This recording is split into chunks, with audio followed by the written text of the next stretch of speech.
But let's say, you know what, I changed my mind.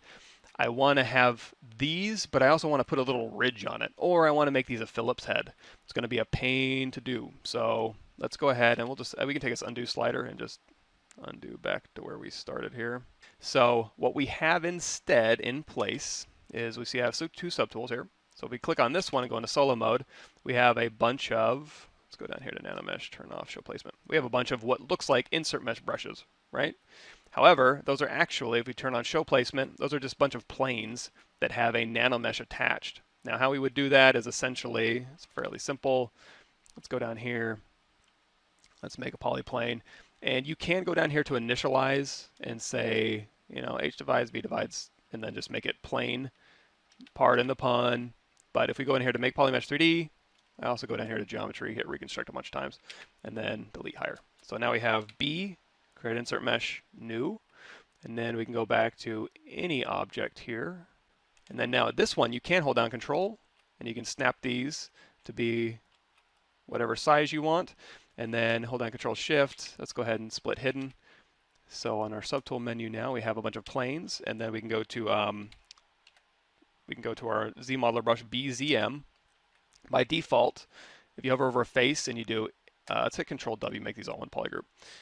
Insert NanoMesh polygroup all. It'll insert a cube.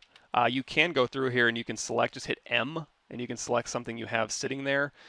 You can also go in here to brush insert, say industrial parts, and then under brush create, you can say create insert nanomesh brush. That'll throw down here a new Z modeler brush. When you hover over face, it'll say insert nanomesh polygroup all, and now you can choose which nanomesh you want to have dragged out.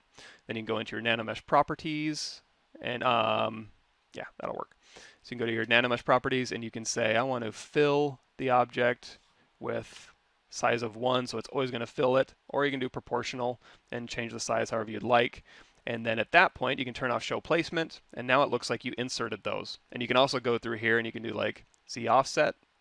So this is something too. You would have to manually go through and move these things one by one if you had it as an insert mesh brush. But you can always go in here and Z offset. You can also go in here and you can do, not Y rotation probably, but like Z rotation if you want to, or even Z variance rotation if you want to vary it up a little bit. And if you ever want to change this or edit it, go into edit mesh. And we can say, you know what, on this thing here, I was really hoping to have maybe inset polygroup island region, and then we like Q mesh this up. I don't know why you'd want that, but let's say you did, and let's say also you wanted like a bevel here. And so you can say go out of edit mesh, and now those have been updated. Or go into edit mesh, and you're like, you know what, I don't even like that. So I'm gonna go to brush, insert, industrial parts, hit W, and I'm going to say I'm going to swap you out with a Phillips head. I'm going to go ahead and do a quick unify just to make it the right size, go out of edit mesh, and now these have all been updated to Phillips head. And then of course we'll go in here to our Z offset, and we'll push those back in. So a lot more flexibility. So when you go into something like this, you can see, and also I went through and I scaled the planes here to make sure, so I matched, let's go into NanoMesh properties here.